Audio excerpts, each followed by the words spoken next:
Ravi de vous retrouver, mesdames et messieurs. Bonjour, bonsoir. Pour vous, voici les actus de la semaine. Les sous-sections de l'ADEMA PASJ de Koulikoro ont tenu une conférence de presse ce samedi 2 avril 2022 dans leur siège dans la ville de Koulikoro. Les conférenciers à leur tête, Mme Sissé Zeynabou Aïdara, dénoncent une ingérence de la coordination dirigée, selon eux, par le président national du parti, violant toujours, selon eux, les textes de l'ADEMA PASJ en tentant de renouveler les sous-sections déjà mises en place.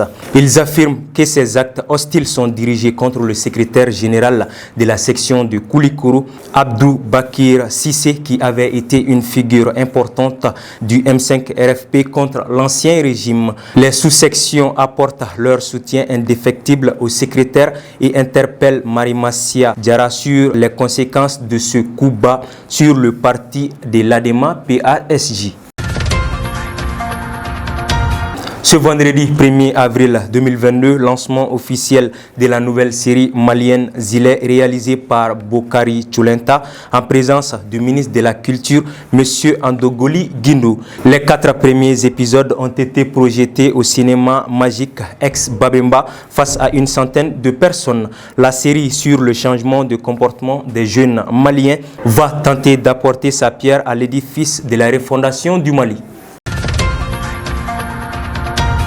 En faveur d'une visite ce mercredi 30 mars dans l'après-midi, l'équipe du magazine à la découverte des leaders Madlid a remis une série de distinctions au directeur national du cadastre, M. Amadou Baba Traoré, pour son leadership actif et varié. Cette reconnaissance appréciée en toute humilité par le lauréat d'ICIT est un encouragement à poursuivre les efforts pour les localités et le pays. L'occasion était importante pour l'équipe du magazine à la découverte des leaders Madlid de solliciter M. Amadou Baba Traoré comme parrain de la prochaine édition qui se tiendra probablement à Mopti.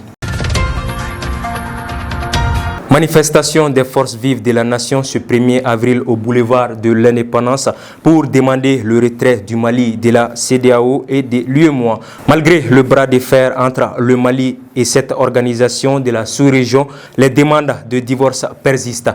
Alors, quelle réponse des autorités à cette demande? La question reste posée. Voilà, c'est tout pour les actus de cette semaine. On se retrouve dans les prochaines éditions. D'ici là, portez-vous bien. À la prochaine.